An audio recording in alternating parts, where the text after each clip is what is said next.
Salut Jeune Pousse, c'est Tom le jardinier. On se retrouve aujourd'hui au potager pour te parler des intempéries.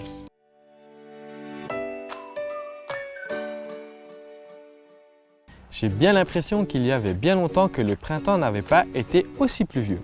Dans mon jardin, à certains endroits, le sol n'absorbe même plus l'eau et de petites mares se forment momentanément. De l'eau en cette saison, la nature apprécie en général. En pleine croissance, arbres, fleurs, légumes, fruits en ont un grand besoin en eau.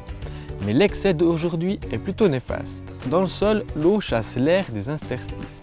Les micro-organismes et les vers de terre manquent d'oxygène. Or, il est indispensable à leur activité de décomposition.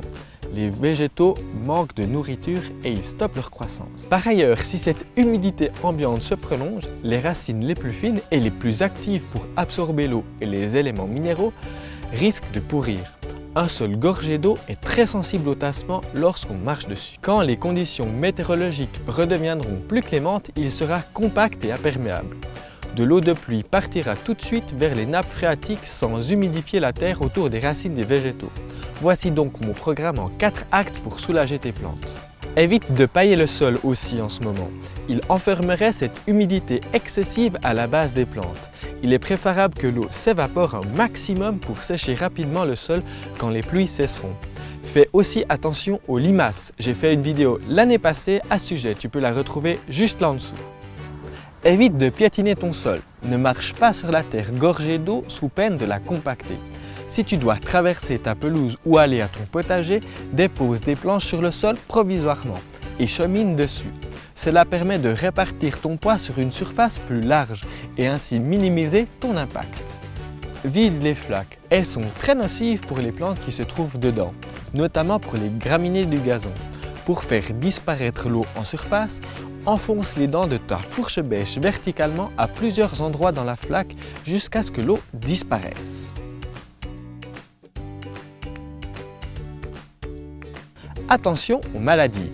Une humidité excessive favorise les attaques de champignons, notamment du mildiou. Traite préventivement en pulvérisant de la bouillie bordelaise ou encore, plus écolo, du purin de prêle sur les plantes les plus sensibles, les tomates et les pommes de terre par exemple. Tu peux facilement fabriquer toi-même du purin de prêle en ce moment en les ramassant dans les champs. Il en faut environ 200 g pour 10 litres d'eau. On laisse macérer à froid dans un coin du jardin en remuant de temps en temps. Quand il n'y a plus de bulles d'air qui s'échappent en surface, il est prêt. Tu peux le conserver dans un flacon opaque une quinzaine de jours à 3 semaines.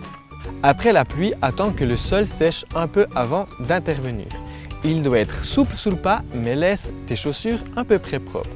Décompacte en profondeur la terre du potager et de tes massifs entre les plantes, avec une fourche écologique ou une fourche bêche.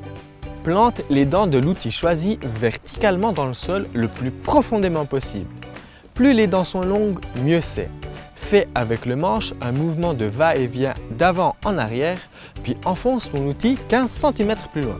Tu peux aussi en profiter pour faire un petit désherbage. Voilà, ton jardin ne craint plus la pluie. Si tu as des questions, n'hésite pas à me les poser en commentaire. Je me ferai un plaisir d'y répondre. Pour être tenu informé de ma prochaine vidéo, abonne-toi à ma chaîne et active la petite cloche. Si tu as aimé ma vidéo, mets un pouce vert, moi je fonce à la chasse aux escargots. Ciao jeune pousse!